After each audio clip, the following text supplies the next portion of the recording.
Pemirsa, seluruh alat kesehatan Alkes bermerkuri seluruhnya telah ditarik dari fasilitas pelayanan kesehatan Fasyankes di wilayah Bali.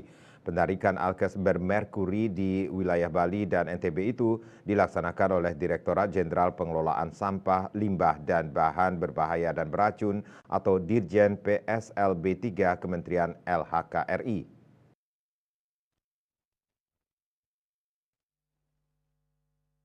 Sekda Bali Dewa Indra menyampaikan terima kasih dan penghargaan kepada jajaran Dirjen PSLB 3 atas keseriusan dalam melakukan penarikan alkes bermerkuri khususnya di wilayah Bali dan NTB. Sebab senyawa kimia ini dapat menimbulkan masalah serius bagi lingkungan dan kesehatan masyarakat.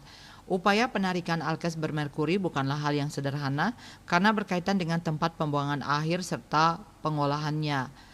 Pengelola fasilitas pelayanan kesehatan tahu bahwa alkes yang mengandung bahan merkuri tak boleh digunakan, tapi untuk membuangnya mereka juga tak boleh sembarangan sehingga akhirnya disimpan selama bertahun-tahun. Situasi itu kemudian menjadi beban bagi pengelola Fasyankes. Di lain pihak, kementerian terkait juga memerlukan waktu untuk menarik produk tersebut karena harus berkoordinasi dengan berbagai pihak. Direktur Pengelolaan Bahan Berbahaya dan Beracun KLHK Ari Sugasri menyampaikan penarikan alkes bermerkuri ditargetkan tuntas pada 31 Desember 2025.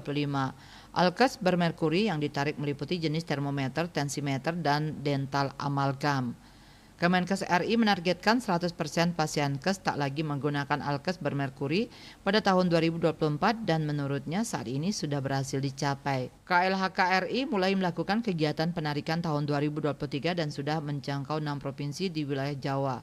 Total ada 61.140 unit alkes bermerkuri dengan berat mencapai 53,6 ton telah berhasil ditarik dan dihapus. Sedangkan dalam kegiatan kali ini KLHK menarik alkes dari 54 Fasyankes di 5 kabupaten dan 2 kota dengan berat mencapai 800 kg dari kawasan NTB.